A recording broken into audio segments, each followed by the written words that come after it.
What if a simple doodle on a napkin, sketched by a struggling waitress during her night shift, became the key that unlocked a billionaire's silent world?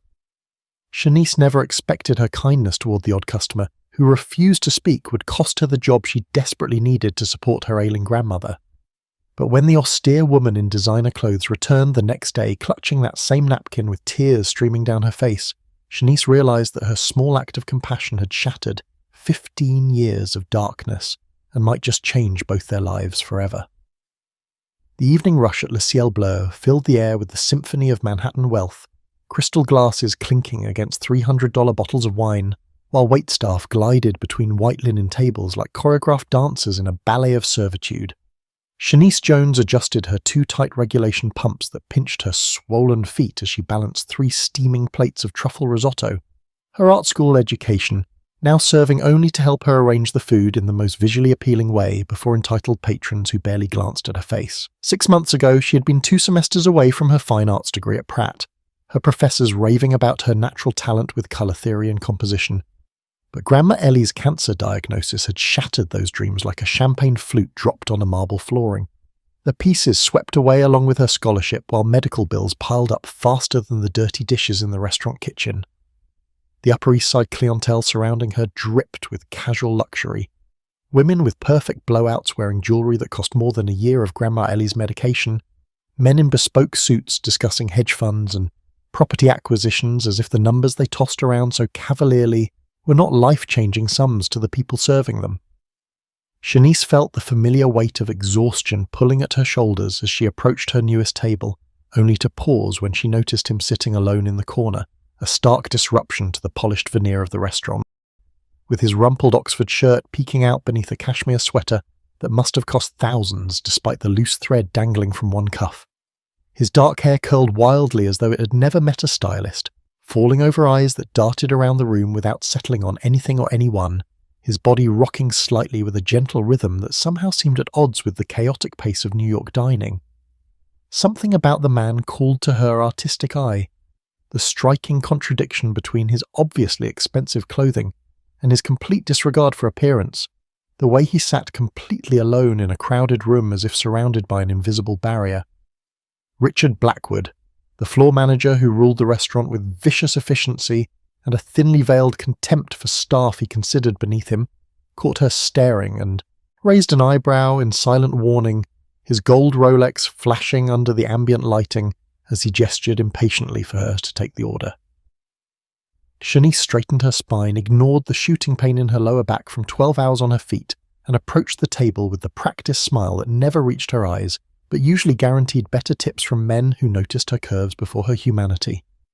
As she drew closer, she realized the man was tracing patterns with his fingertip on the pristine tablecloth, completely absorbed in some invisible design only he could see, his expensive watch suggesting he could buy the entire restaurant without denting his bank account. Yet his vulnerability pierced through Shanice's professional veneer and touched something in her heart that 6 months of serving the privileged had not yet managed to harden. Friends, before we go further, may I ask a small favour? Please subscribe to our channel. It truly helps us keep bringing you these stories, and reaching 1,000 subscribers soon is so important for us to continue. We also love hearing from you. Tell us in the comments where you're watching from. It's always fascinating to see how our little storytelling circle is spreading across the world. And if you enjoyed the beginning, give this video a like, and let's share thoughts on the whole story together below. Shanice stood beside the table with her order pad ready, pen hovering expectantly over the crisp white paper as she waited for the man to acknowledge her presence, but his eyes remained fixed on the invisible patterns his fingers traced on the tablecloth, his lips pressed together in a tight line that suggested words were not forthcoming.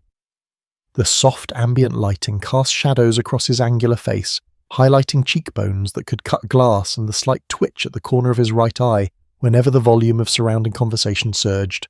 3 times she gently attempted to capture his attention, each approach more creative than the last, first with the traditional greeting, then by reciting the evening specials in a melodic voice that usually charmed even the most distracted diners, and finally by slightly lowering herself into his field of vision with a warm smile that invited connection without demanding it. From the service station, Tristan and Melissa exchanged knowing glances before covering their mouths to hide their amusement. their whispers carrying just far enough for Shanice to catch fragments about the weird guy and wasted table real estate on a busy Friday night. A woman draped in pearls at the adjacent table lifted a perfectly sculpted eyebrow in disapproval, her red-painted lips curling slightly as she leaned toward her companion and murmured something that made them both glance over with the casual cruelty of those accustomed to judging others without consequence.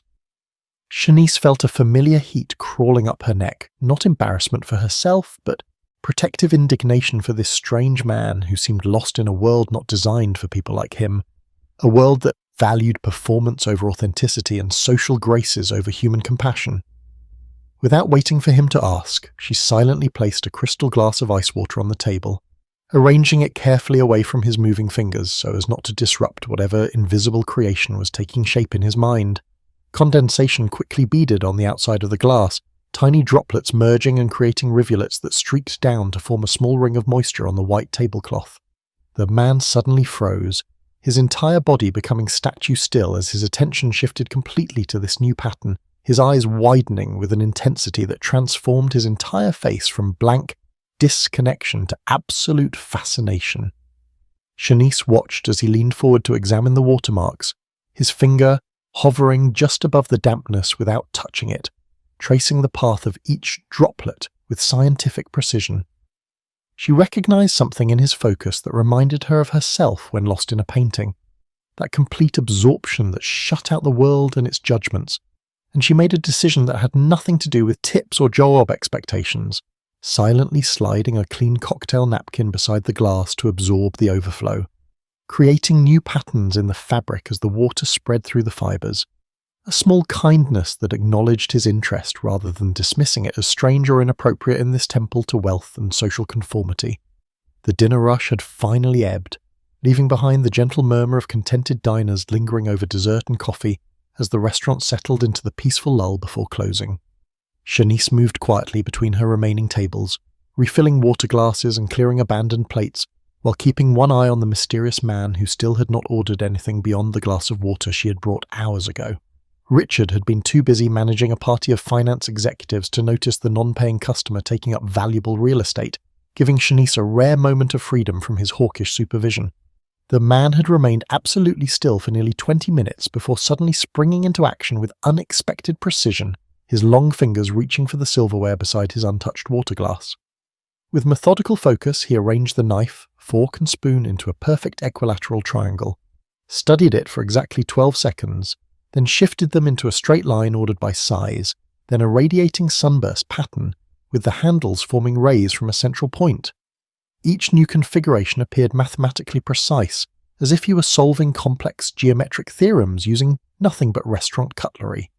his breathing becoming more regulated with each completed pattern. Shanice recognized the behavior from her cousin Terrell, who found comfort in organization when the world became too loud, too bright, too much for his sensitive nervous system to process. Something in the careful movements of those elegant fingers reminded her of her own process when a painting refused to cooperate, when the colors and shapes tangled in her mind needed release before they could make sense on canvas. Acting purely on instinct born from years of translating her emotions into art, Shanice slipped a clean linen napkin from her apron pocket and placed it gently beside the silverware arrangement, followed by the sleek black fountain pen she carried everywhere in case inspiration struck during her breaks. Leaning down slightly, she kept a respectful distance as she whispered softly, "Sometimes it helps to let it out," the words floating between them like an offering rather than an instruction, acknowledging his internal complexity without presuming to understand it fully. The ambient lighting seemed to soften around them, the harsh overhead spots dimming slightly as if the universe itself recognized the significance of this small interaction amid the grand theatre of wealth and pretension. For several heartbeats, nothing happened, the pen lying untouched on the crisp white napkin, while Shanice held her breath without realizing it. Then, with a movement so fluid it appeared choreographed, his hand abandoned the silverware and reached for the pen, elegant fingers wrapping around the barrel with the natural grace of someone reuniting with a long-lost extension of themselves. The tip touched the napkin and began to move, slowly at first, then with increasing speed and assurance, black ink bleeding into white fabric with purpose and precision that transformed the mundane restaurant supply into something sacred, the beginning of a connection that would alter the trajectory of both their lives in ways neither could possibly imagine. The moment of connection shattered as Richard Blackwood materialized beside Shanice, his cologne an expensive assault on her senses as he gripped her elbow with manicured fingers that dug into her skin just hard enough to assert dominance without leaving marks. "Your Section 4 is waiting on appetizers while you waste time with the weird guy," he hissed loud enough for nearby tables to hear, his Harvard MBA and family connections evident in every syllable of his carefully cultivated accent. The restaurant seemed to pause as heads turned toward the spectacle, wealthy patrons watching the public discipline with the detached interest of those accustomed to others being put in their place for their entertainment. Shanice felt her cheeks burn with humiliation as Richard continued his tirade, informing her and everyone within earshot that Table 7 had ordered 3 bottles of Crystal Whites and deserved her full attention, not some oddball who refused to order anything, the message clear that human worth in this establishment was measured in dollar signs and social status. She nodded mechanically, years of customer service training kicking in as she swallowed the retort burning on her tongue, knowing her grandmother needed the medication this job provided more than she needed dignity in this moment. Richard released her arm with a final warning about priorities and revenue before strutting toward his office, shoulders squared beneath his $1,000 suit jacket, the perfect embodiment of unearned privilege. Shanice took a steadying breath before turning back to her strange customer, apology forming on her lips only to die unspoken as she caught sight of what had happened to the pristine napkin she had left behind. The white linen square had transformed under his hands, black ink flowing across the fabric in patterns of such mathematical precision and artistic beauty that she felt her heart physically stutter in her chest. Where there had been emptiness now bloomed an intricate mandala of impossible complexity, fractals spiraling outward from a central point with such perfect symmetry they seemed created by some divine compass rather than human hands. The drawing pulsed with life and meaning, layers of geometric shapes interlocking to create depth that should have been impossible on a 2-dimensional surface, each line placed with such intention that the whole piece seemed to vibrate with contained energy. Tiny details revealed themselves the longer she looked, hidden faces and symbols emerging from the patterns like secrets waiting to be discovered by patient eyes. The entire work creating an emotion she had no name for but recognized in her soul as truth. In that breathtaking moment, the contrast between Richard's toxic materialism and the pure creation before her crystallized everything wrong with the world they inhabited, where the loudest voices belonged to those with the least to say while quiet genius went unnoticed and undervalued, where price tags determined worthwhile true beauty struggled to survive in the margins of napkins and dreams deferred. "Oh my God, this is incredible," Shanice whispered, the words escaping before she could contain them, her artistic training recognizing genius that transcended technical skill and ventured into the realm where mathematics and art became indistinguishable from magic. Her genuine amazement flowed between them like an electric current, cutting through the artificial atmosphere of the restaurant with its refreshing authenticity. Something shifted in the air as the man slowly lifted his gaze from the napkin, his eyes rising to meet hers directly, for the first time since he had entered the restaurant. The connection hit Shanice with physical force, stealing her breath as she found herself looking into eyes of such intense blue they seemed illuminated from within, windows to a mind so brilliant and so different it had created its own language of patterns and lines to communicate with a world that refused to understand it. For 3 heartbeats they remained locked in silent communion, artist recognizing artist, across the divide of circumstance and neurotype, flash of pure human connection that needed no words to validate its significance. The moment shattered as Richard's voice cut through the restaurant like a serrated knife. Shanice, table 9, now, his command slicing the invisible thread that had temporarily bound her to the silent artist. Shanice turned to see the commotion near the entrance where cameras flashed and staff scurried to accommodate the arrival of celebrity chef Anton Rossi, whose reality cooking show had made him famous for reducing contestants to tears with his brutal critiques and impossible standards. The Friday night crowd buzzed with excitement at this brush with television fame, the energy in the restaurant shifting as patrons straightened in their seats and surreptitiously reached for phones to document their proximity to greatness. Richard materialized beside her again, his voice low and threatening as he informed her that Chef Rossi had specifically requested a female server, and she was the only option who might meet his exacting standards. the implication clear that her job depended on making this VIP happy, while the weird guy with his napkin doodles could wait indefinitely. The pressure of the moment pressed against her chest like a physical weight, each second of indecision costing her precious professional capital as Richard waited expectantly for her immediate compliance. Grandma's medication schedule flashed through her mind alongside the memory of last month's past due notice from the hospital, practical concerns warring with the instinctive knowledge that walking away now would break something fragile and important that had just begun to form between her and the silent artist. A choice between financial survival and human connection that no person should have to make, yet countless did every day in a world where bills cared nothing for compassion or creative brilliance. "Just one more minute, I'll be right there," Shanice called over her shoulder to Richard before turning back to the silent artist, unable to leave him without ensuring he was comfortable, a decision made in the space between heartbeats where compassion outweighed practicality. She leaned closer to the man, her voice gentle as she explained she needed to help another customer, but would return soon, asking if he needed anything before she stepped away, her eyes drawn again to the miraculous creation on the napkin that put her years of formal training to shame. The artist continued drawing as if he hadn't heard her, his focus absolute as the pen moved with increasing urgency across the fabric, adding layers of complexity to the already breathtaking design. Richard appeared beside her with the speed and silence of a predator, his face flushed with anger as he hissed that she had just cost herself the opportunity to serve their most important customer of the night. Anton Rossi now seated in Tristan's section, where he belonged, since clearly Shanice preferred to waste time on non-paying weirdos. Before she could respond, the artist suddenly stood, his chair scraping loudly against the hardwood floor as he clutched the ink-covered napkin to his chest and moved toward the exit with surprising speed and grace, weaving between tables without making eye contact with anyone, disappearing through the front door without paying for even the water he had consumed. The restaurant fell into uncomfortable silence as Richard seized Shanice by the arm, his voice rising with each word as he informed the entire establishment that she was fired effective immediately, her incompetence having cost the restaurant a paying customer, and her poor judgment demonstrating she had no place in a premier establishment catering to discerning clientele. He released her arm only to extend his hand palm up, demanding she surrender her apron and tips from the evening since she clearly hadn't earned them, claiming the missing payment from her nonverbal customer would be deducted from her final paycheck if she expected a reference for future employment.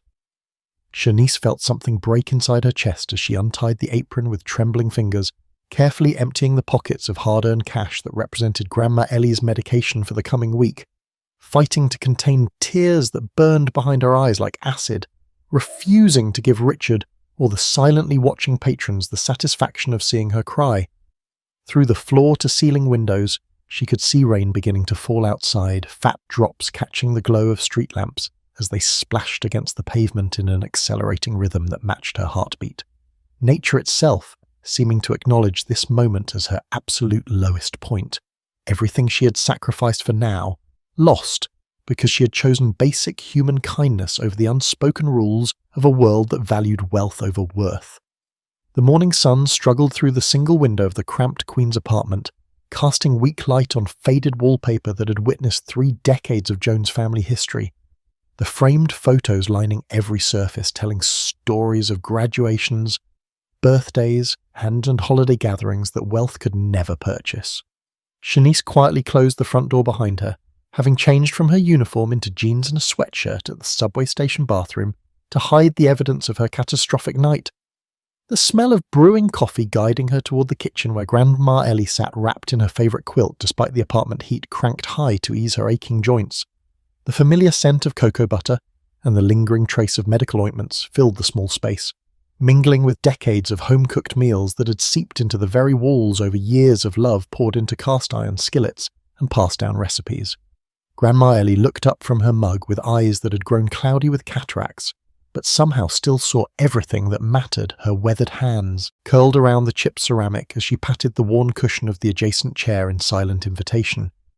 Shanice forced brightness into her voice as she kissed her grandmother's paper-thin cheek and launched into a fabricated tale of an uneventful night, her words flowing too quickly while her hands fidgeted with the frayed edge of the placemat, a nervous tell she had carried since childhood. Grandma Ellie listened patiently until Shanice ran out of invented details, the silence stretching between them filled only with the rhythmic ticking of the ancient wall clock and the distant sound of neighbour children playing in the narrow alley below. "Baby girl, no job in this world is worth the light in your eyes," Grandma Ellie finally said, her voice raspy from medication, but strong with conviction born from 83 years of hard-won wisdom, her gnarled fingers reaching across the table to cover Shanice's trembling hands with surprising strength. The walls of medical bills taped to the refrigerator seemed to fade into insignificance as Grandma Ellie shared stories from her own youth, of choosing kindness when cruelty would have been easier, of dignity maintained through poverty that would have broken lesser souls, of finding richness in human connection when bank accounts offered nothing but coldness and fear. Morning light strengthened as they sat together, illuminating dust motes dancing in the air around them, like miniature planets orbiting the gravitational pull of their bond. The modest apartment with its second-hand furniture and water-stained ceiling transformed by love into a sanctuary more genuine than all the sterile luxury of le ciel bleu.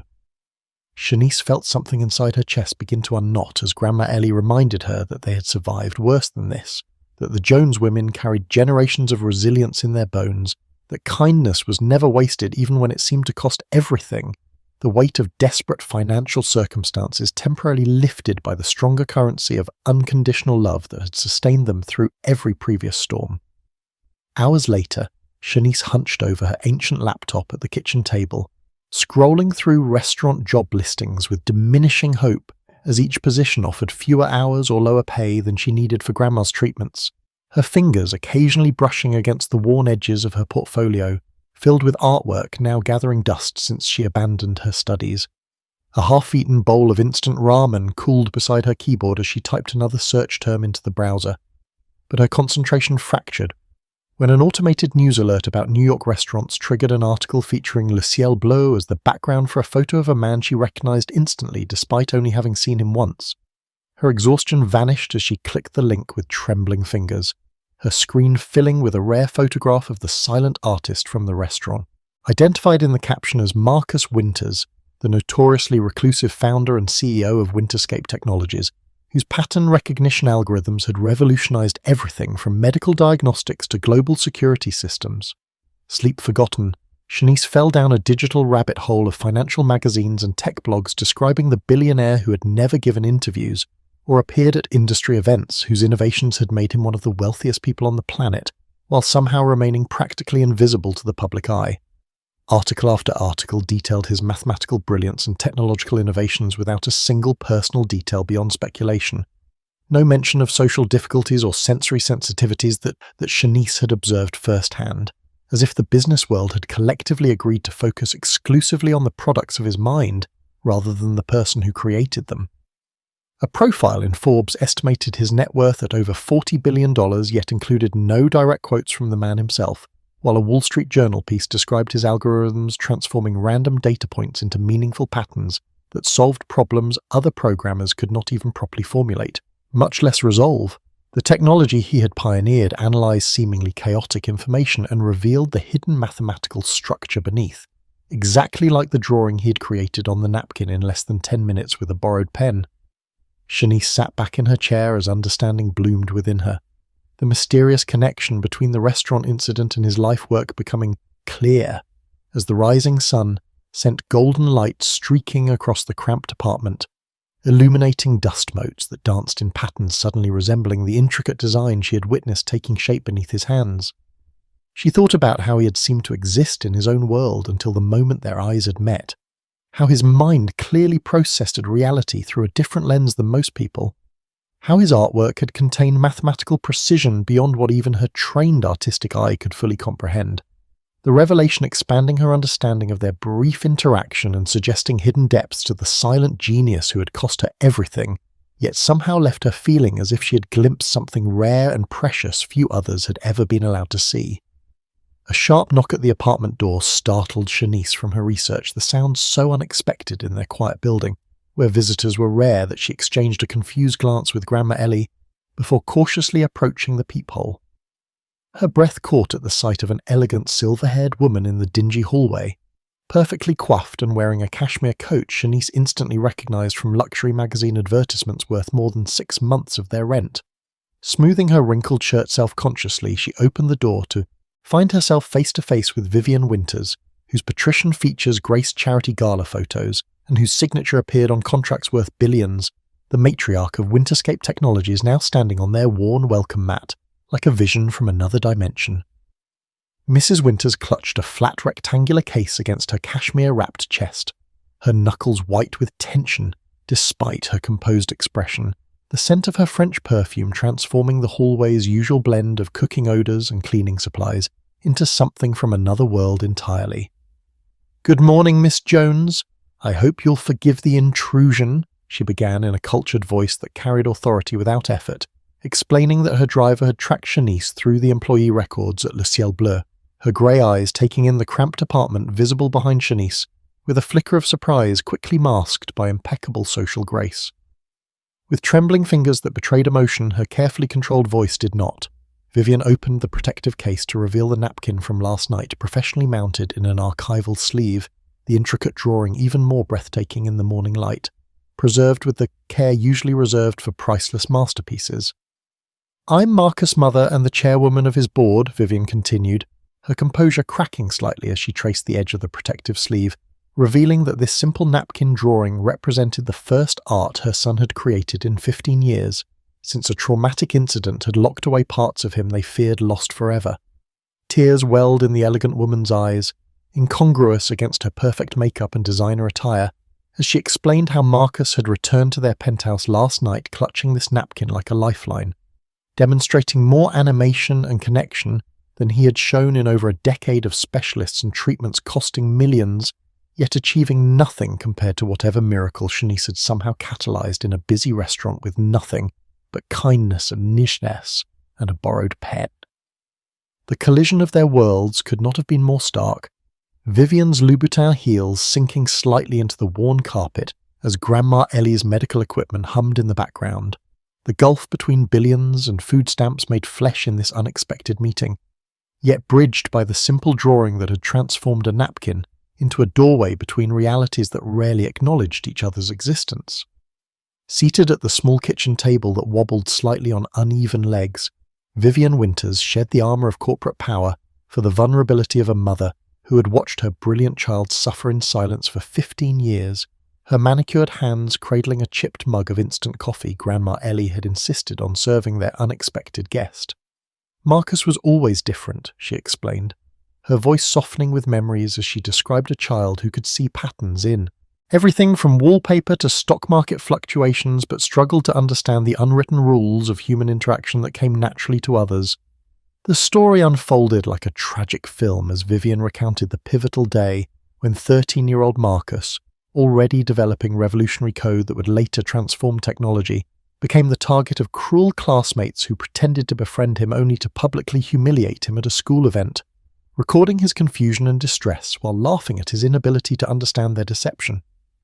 Sunlight filtering through the apartment's thin curtains caught the tears welling in Vivian's eyes as she described how Marcus had retreated completely after that day, his verbal communication reduced to minimal interactions with only her and his medical team, his brilliant mind turning inward to a world of numbers and patterns where human cruelty could not reach him again. The contrast between his professional ascent and personal isolation created a portrait of success hollow at its core, as Vivian explained how Marcus had channeled his extraordinary pattern recognition abilities into algorithms that made billions by finding meaning in chaos, connections others could not see, while simultaneously losing his own connection to humanity with each passing year. The scent of Vivian's expensive perfume mingled with the lingering aroma of Grandma Ellie's medication, as the powerful woman described with raw honesty the parade of specialists, therapists, and experimental treatments that had marched through their lives, each promising breakthroughs that never materialized, consuming resources that could have funded small nations yet failing to bring back the son who had vanished behind walls of his own construction. Grandma Ellie nodded with understanding that transcended their economic divide, recognizing in Vivian's story the universal ache of watching a beloved child suffer beyond reach, the shared language of maternal worry creating unexpected kinship between women whose lives otherwise never would have intersected. Vivian's voice cracked with emotion that wealth could neither purchase nor protect against as she reached across the faded tablecloth to touch Shanice's hand, asking with raw sincerity what magic she had performed to reach Marcus when teams of world-renowned specialists had failed, how a waitress in a busy restaurant had somehow unlocked a door that had remained sealed through years of expensive intervention. The billionaire businesswoman transformed into simply a mother, desperate to understand the miracle that had unfolded on a simple napkin, that now represented hope she had nearly abandoned. The surreal conversation with Vivian was interrupted by Shanice's phone vibrating against the table, an unknown number flashing on the cracked screen that she almost ignored until something made her answer with hesitant curiosity. Richard Blackwood's voice filled her ear, the arrogant confidence replaced by a nervous energy that immediately raised goosebumps along her arms as he launched into a rambling apology for the unfortunate misunderstanding yesterday, assuring her that her position at Le Ciel Bleu was not only secure, but came with a substantial raise in schedule flexibility to accommodate her grandmother's medical appointments. The abrupt transformation from cruel dismissal to fawning accommodation left Shanice momentarily speechless, confusion clearing only when Richard reluctantly explained that ownership of the entire restaurant group had changed hands overnight in a surprise acquisition, the new proprietor being Winterscape Holdings, with specific instructions regarding Shanice's continued employment directly from Vivian Winters herself. Grandma Ellie watched with curious eyes as Shanice processed this information, the reality of how completely the power dynamic had reversed in less than 24 hours settling over her, like a weight rather than the relief she might have expected, the phone hot against her palm as Richard waited for her response with uncharacteristic patience. Vivian sipped her coffee with the casual air of someone accustomed to rearranging the world to suit her purposes, neither confirming nor denying her involvement in this dramatic reversal of fortune, the only acknowledgement a slight raise of her perfectly shaped eyebrow as she observed Shanice's reaction to this news. For a breathtaking moment, Shanice tasted the sweetness of potential revenge, imagining Richard's face if she demanded his termination as condition of her return. The satisfaction of watching him experience the same public humiliation he had inflicted upon her, the justice in forcing him to empty his pockets of tips earned through intimidation and privilege rather than service and skill. The apartment seemed to shrink around her as the moral choice crystallized, the tension between material opportunity and ethical response creating a pressure in her chest that made breathing difficult, the sudden power to punish her tormentor balanced against the person she wanted to be in this world. Grandma Ellie's silent presence reminded her of late-night conversations about dignity preserved through difficult circumstances, about breaking cycles of cruelty rather than perpetuating them, about rising above rather than sinking to the level of those who caused harm, even as practical concerns about medical bills and overdue rent screamed for her to seize this unexpected leverage without hesitation or mercy. Richard continued speaking into the awkward silence, offering additional incentives with increasing desperation as Shanice caught Vivian watching her with unexpected intensity, as if this moment were a test more significant than the job offer itself, the napkin drawing on the table between them, a silent reminder of how a small act of compassion had already altered the trajectory of multiple lives in ways no one could have anticipated. After politely declining Richard's grovelling offer with a composure that surprised even herself, Shanice turned back to find Vivian watching her with approving eyes that sparkled with new purpose. "Ms. Jones, I'd like to propose something entirely different," Vivian stated, her tone shifting from vulnerable mother to businesswoman with practiced ease as she outlined a position created specifically for Shanice as Marcus' artistic companion at the Winterscape Foundation, the astronomical salary figure causing Grandma Ellie to audibly gasp from her position by the stove.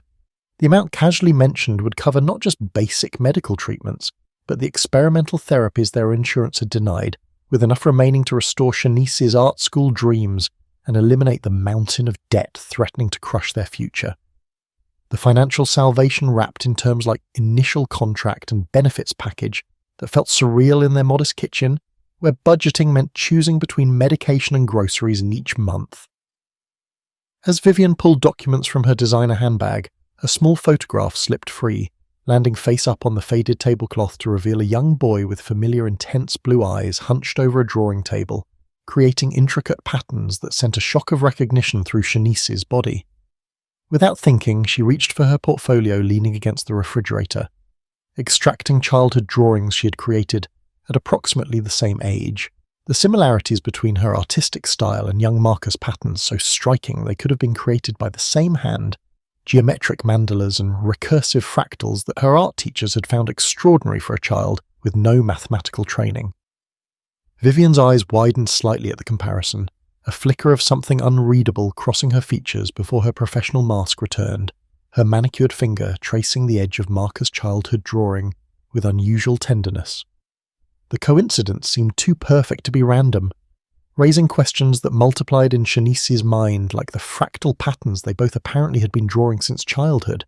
suspicion growing that Vivian had sought her out for reasons beyond the napkin incident, that some connection existed between them predating their restaurant encounter. Sunlight shifted through the apartment window, illuminating dust particles dancing between worlds that should never have collided, yet somehow seemed destined to intersect. As Vivian smoothly continued outlining the position details, while carefully returning the photograph to her purse with a casualness that felt deliberately constructed. Grandma Ellie observed the interaction with narrowed eyes that missed nothing, despite her failing health, her intuition clearly sensing the undercurrents flowing beneath this unexpected job offer, the unspoken history hovering in the space between Vivian's careful words and Shanice's growing certainty that she was being drawn into something far more complex than simple employment, a mystery whose solution might reveal why her childhood artistic expressions mirrored those of a billionaire she had met only yesterday. 3 days later, Shanice stepped from a private elevator into the Winters penthouse 40 stories above Central Park, the sudden silence enveloping her like a physical presence after the chaos of Manhattan streets far below. Floor-to-ceiling windows transformed an entire wall into a living canvas of city skyline, the manicured rectangle of Central Park resembling an architect's model rather than living landscape from this impossible height where even birds rarely ventured. Vivian guided her through rooms of museum-quality minimalism, each space more gallery than home, surfaces of marble and glass maintaining perfect sightlines undisturbed by personal objects or signs of human habitation, the sterile luxury creating an atmosphere of isolation despite its obvious cost. Marcus's studio occupied the northeast corner where morning light flowed unfiltered through smart glass that adjusted transparency automatically, illuminating a space filled with cutting-edge technology but devoid of any artwork, as if creativity required mechanical assistance to exist in this rarefied air. Marcus himself stood beside a holographic display showing complex mathematical equations floating in 3 dimensions, his body perfectly still except for a slight rocking that seemed to calm whatever storm brewed inside him, his eyes not acknowledging their entrance, though Shanice felt certain he registered every molecule of disruption they caused to his carefully ordered environment. Following her instinct rather than Vivian's whispered suggestions, Shanice settled quietly at an empty drafting table, removing her own sketchbook and pencils from her worn backpack, beginning to draw with the natural absorption of someone continuing an interrupted conversation rather than starting a new one. Minutes stretched in silence, broken only by the soft scratch of her pencil against paper, the city continuing its eternal movement beyond the windows while time seemed suspended within the room, until imperceptibly Marcus began to drift toward her, drawn by the simple act of creation occurring in his space. Without speaking or making eye contact, he settled at the adjacent workstation, fingers selecting digital stylus and tablet with practiced precision, beginning to create alongside her with increasing intensity that transformed his entire demeanor from disconnected to hyper-focused. Images flowed from his hands with devastating emotional clarity, fractals evolving into scenes revealing shattered moments from 15 years prior, a bathroom door cracked open, a hanging silhouette, a child's hand reaching too late. Blood patterns on imported tile creating mathematics of grief too complex for words, but perfectly expressed through recursive visual algorithms that bled raw emotion onto digital canvas.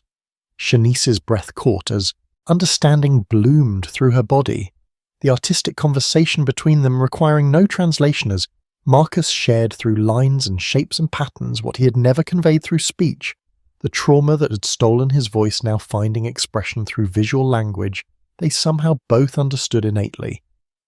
The contrast between the penthouse's perfect materialistic emptiness and the raw, emotional fullness flowing between 2 artists from entirely different worlds created a tension that hummed in the air like electricity before lightning, accelerating the narrative of their connection toward revelations that would forever alter the geography of both their lives. Days blurred together as Shanice and Marcus developed a wordless artistic dialogue that bridged neurological differences with visual vocabulary, creating together in the sterile penthouse that gradually felt less foreign though no less unsettling in its calculated perfection. While searching for fresh paper in a storage cabinet, Shanice discovered a small sketchbook wedged behind expensive supplies, its weathered cover revealing childish drawings signed by Marcus alongside encouraging notes written in a painfully familiar handwriting that stopped her heart mid-beat, her grandmother's distinctive cursive flowing across margins with phrases she had heard throughout her own childhood about finding your light and letting the patterns speak to you. Photographs tucked between pages confirmed what her racing mind already knew, showing a much younger Ellie Jones in a housekeeper's uniform standing beside a small Marcus at his drawing table, their connection evident in matching expressions of creative absorption despite their different positions in the household hierarchy. The penthouse suddenly felt airless as Shanice confronted Vivian in the pristine kitchen, where not even a magnet disrupted the refrigerator's perfect surface, the sketchbook trembling in her hands as she demanded an explanation for the deliberate omission of this critical connection, watching understanding and then calculation flicker across the older woman's carefully maintained features. Vivian initially attempted to dismiss it as inconsequential ancient history before Shanice's unwavering stare cracked her corporate veneer,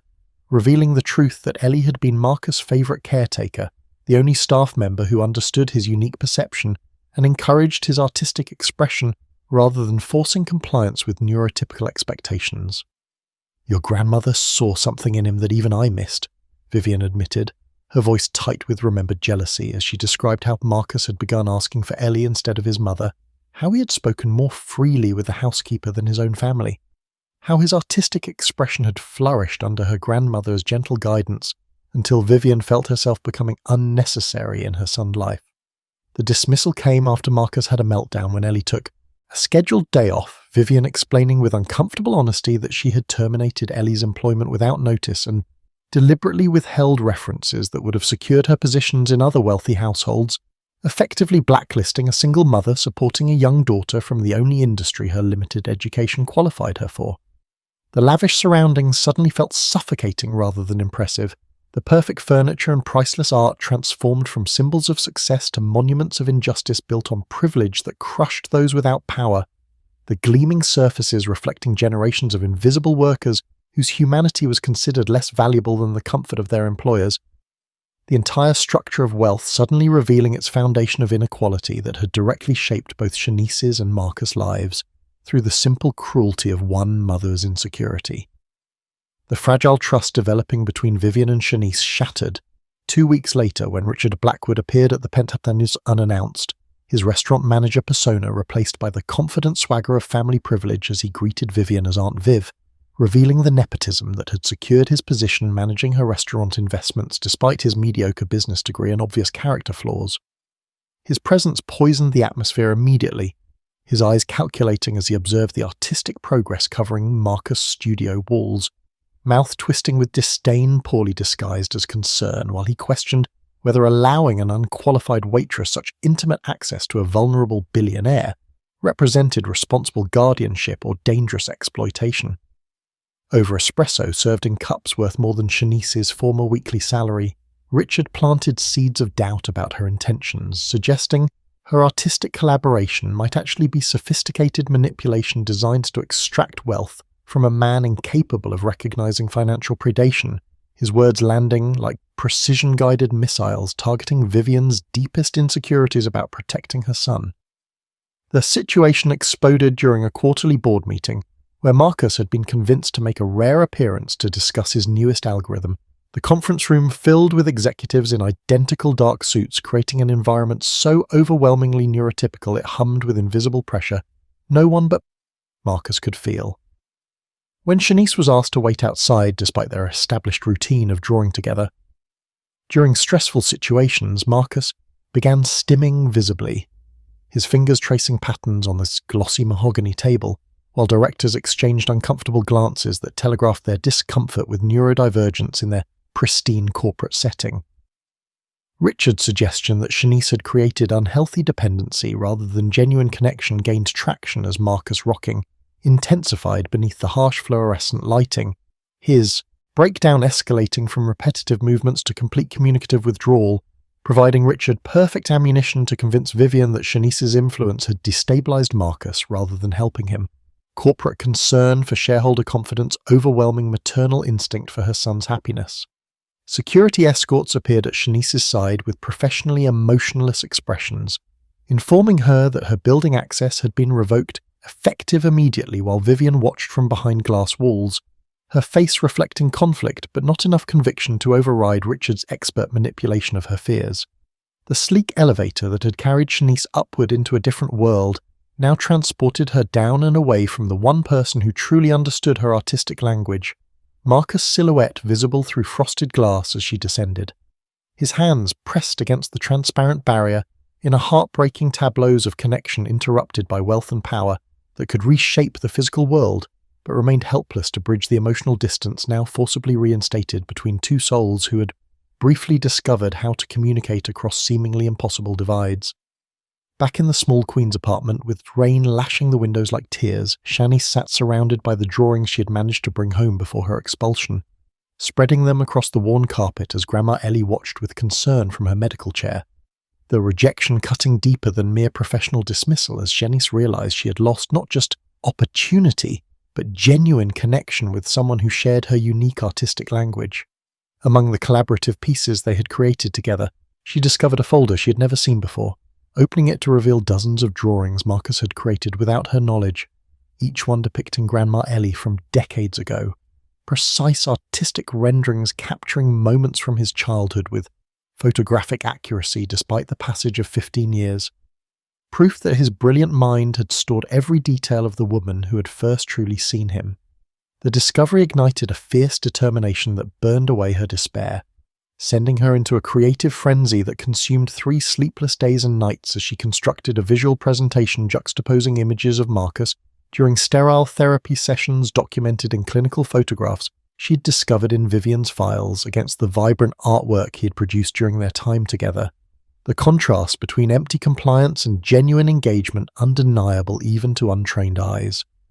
Rain continued its relentless assault as Shanice stood before the Winterscape headquarters tower, portfolio clutched against her chest while security guards blocked her entrance despite her pleas, her determination wavering until she spotted Richard escorting Vivian and Marcus toward a waiting limousine, their expressions revealing the tension between them even from a distance.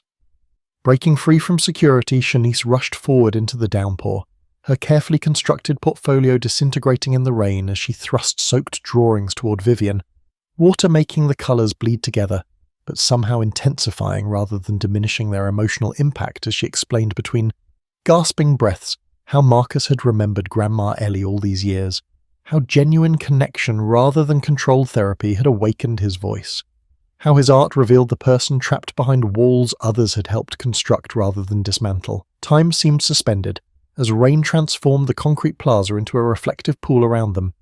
Marcus suddenly moving between the women to gather the dissolving artworks with gentle reverence, his focus absolute as water plastered his expensive shirt against his skin, the corporate world fading to background as he carefully collected each drowning image. The moment crystallized into perfect clarity when Marcus lifted his face to meet Vivian's shocked gaze, his voice emerging rough from disuse but unmistakably deliberate as 3 words shattered. 15 years of silence. She sees me, the simple declaration hitting Vivian with physical force that sent her staggering backward as understanding finally broke through her protective denial, revealing with painful clarity how her controlling love had imprisoned rather than protected the son she had tried so desperately to fix, instead of simply witnessing with the acceptance Shanice had offered instinctively. The truth revealed itself with devastating clarity the following morning, when Winterscape Security Chief Julian Chen requested an urgent meeting with Vivian, his usual stoicism cracking as he presented enhanced footage from the boardroom cameras revealing Richard deliberately adjusting the overhead lights to their highest intensity and activating a high-frequency sound device moments before Marcus' breakdown, the calculated cruelty evident in his satisfied expression as Marcus began to rock uncontrollably. Vivian watched the footage 3 times in complete silence, her face transforming from disbelief to rage to profound grief as she recognized in Richard's manipulation a reflection of her own controlling behavior, both of them presuming to know what Marcus needed without ever truly asking him or respecting his autonomy. The painful parallel forcing her to confront decades of well-intentioned harm inflicted in the name of protection and propriety. The reckoning unfolded with unprecedented public transparency as Vivian convened a press conference with Shanice and Grandma Ellie. Seated prominently beside her and Marcus, her carefully composed statement acknowledging both the recent manipulation by her nephew, who had been terminated and removed from the family trust, and her own historical mistreatment of Ellie Jones, whose influence on Marcus' early development could have altered his life trajectory, had maternal insecurity not severed their connection. Tears streamed unchecked down Vivian's face as she abandoned her prepared remarks to speak directly to Grandma Ellie, asking forgiveness for allowing pride to override humanity, for seeing competition where she should have recognized partnership, for denying her son the unconditional acceptance he had found in the humble housekeeper, whose wisdom surpassed all the specialists with their advanced degrees and exorbitant fees. The atmosphere in the luxurious Winterscape Foundation headquarters shifted from corporate rigidity to genuine celebration 2 months later as Marcus, speaking still rarely but with increasing confidence, unveiled his vision for a nationwide program providing art therapy resources for autistic children, with Shanice announced as the founding executive director overseeing a $1 billion endowment, ensuring no family would ever face financial barriers to accessing genuinely supportive resources. Photographers captured the powerful image of Marcus and Shanice cutting the ceremonial ribbon together, her grandmother's beaming presence in a new wheelchair, providing visual testimony to how completely circumstances had transformed for the Jones women, while Vivian stood slightly apart, humility replacing her former corporate armor as she watched her son emerge into his authentic self through the very connection she had once feared. The journey from napkin drawing to National Foundation illustrated with perfect clarity how truth forces justice into being, how genuine human connection transcends barriers of class and neurotype,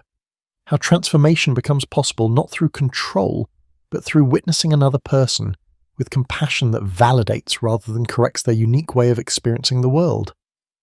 1 year later, camera flashes illuminated the transformed lobby of Winterscape Tower, where pristine white walls displayed collaborative artwork created by Marcus alongside children from the Foundation, geometric patterns intertwining with exuberant splashes of colour that bridged the gap between mathematical precision and emotional expression in ways the art world had never witnessed before.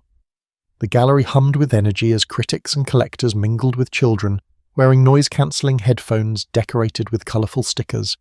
The traditional barriers of neurotype and class dissolved in this space, where different forms of perception were celebrated rather than pathologized. Grandma Ellie moved confidently through the crowd in a sleek motorized chair, her once pain-twisted hands now steadily holding a glass of champagne, her cancer in remission thanks to the experimental treatment her new health insurance had fully covered, her wise eyes missing nothing. As she exchanged knowing glances with Vivian, their initial animosity transformed into genuine respect through months of honest conversation about the past and collaborative vision for the future. Shanice navigated the space. With newfound confidence, her executive director credentials hanging beside her own artist identification, her education resumed and completed with honours while she simultaneously built a program that had already changed the lives of over 3,000 families nationwide. Her artistic sensibility informing policies that prioritised human connection over clinical outcomes. A hushed anticipation fell over the gathering as Marcus stepped forward, still preferring art to speech, but now comfortable enough to make brief eye contact with friendly faces, his hand finding Shanice's with natural ease as they together unveiled the centerpiece of the exhibition, an intricate mixed-media installation called Napkin Beginnings that incorporated the original restaurant drawing preserved under glass alongside digital projections showing how that single moment of connection had expanded into a movement transforming lives across the country. As attendees moved through the exhibition documenting the Foundation's remarkable first year beyond the galleries, floor-to-ceiling windows, another story began unfolding in the small cafe across the street, where a tired server noticed a young woman rocking slightly at a corner table, hands arranging sugar packets in carabefel patterns, while other customers stared with judgment or discomfort, the server thoughtfully placing a clean napkin and pen beside the woman's water glass with a gentle smile that asked nothing in return, the simple act of kindness creating another tiny ripple in the expanding circle of compassion that had begun with a similar gesture 1 year before. proof that in a world obsessed with measuring success through profit and power, the true currency of transformation remained human connection offered, without expectation, but returning hundredfold in lives forever, altered by being truly seen.